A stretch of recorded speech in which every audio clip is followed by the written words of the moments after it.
Imagine for a moment. You're walking alone in a quiet park, but you're not really alone. There's a voice that follows you, keeps you company, offers advice, and sometimes even pushes you towards progress or pulls you into a cycle of negative thoughts. It's your own voice, the voice within. It's a significant part of our daily lives, often overlooked, but constantly influencing our actions and emotions.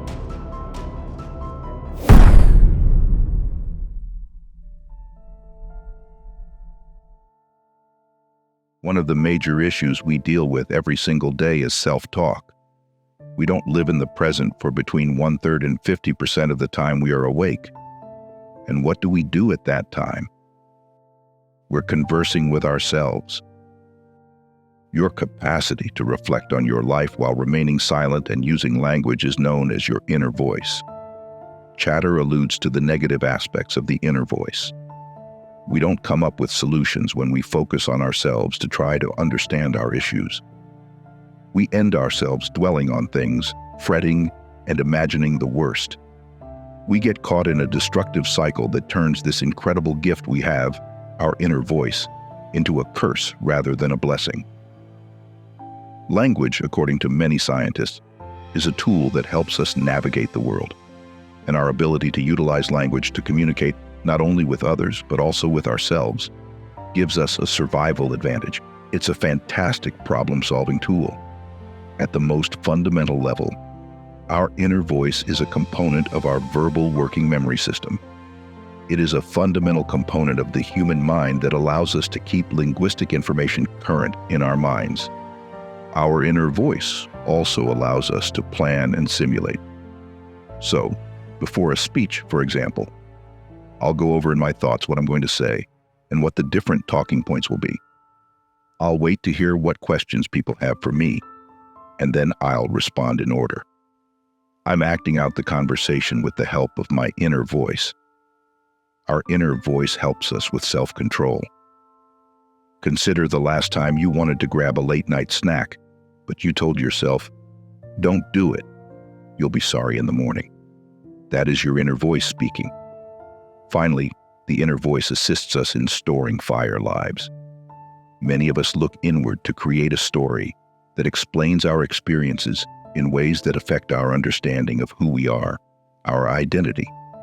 So while this inner voice can be a tremendous source of assistance at times, it can also sink us. For starters, it makes it extremely difficult for us to concentrate. Our concentration is taken up by chatter. Chatter can also generate conflict in your relationships because you're constantly talking about your difficulties and not listening to others. It can also make us irritable and cause what is known as misdirected hostility. Finally, we know that excessive speech can have serious and bad physical health consequences. You've most likely heard that stress kills. That is not entirely correct. Stress is an extremely adaptive response. Stress becomes negative when it is chronically elevated over time. That is exactly what chatter does. We are subjected to a stressor in our lives. It then comes to an end, but in our minds, our talk keeps it going. We keep replaying that experience in our minds, which keeps the stress response active in ways that can predict things like cardiovascular disease, chronic inflammation, and even cancer. It's difficult to overestimate the harmful consequences of gossip. The good news is that there is a science-based toolset available to help you regain control of your inner voice. There are things we can do on our own, ways to leverage our relationships with others, and even interactions with real environments. Rituals are an excellent illustration of these instruments. We enjoy having control. When you have chatter, you frequently feel as if your ideas are in command of you. One thing science has shown us is that we may compensate for our sense of being out of control by creating order around us. Rituals are one technique to accomplish this. A ritual is an ordered set of behaviors that you conduct in the same way every time. When you engage in the same sequence of behaviors every time in the same way, you gain a sense of order and control, which can feel extremely good when you're drowning in talk. Raphael Nadal, the tennis great, stated that managing the voices within his head is the most difficult thing he struggles with on the field. He practices rites.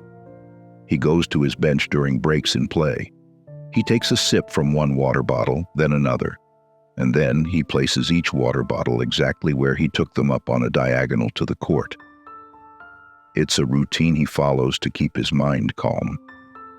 There are no single tools that work for everyone in every situation to help you manage your talk. Instead, the actual challenge is determining what unique tool combinations exist that are most convenient for you. Are you more vulnerable to experiencing chatter? Not at all. For experiencing chatter, you are a human. Thus, welcome to the human condition. Thank you for watching. Get smarter, faster with our world's top fountain of wisdom on YouTube. Don't forget to subscribe for more.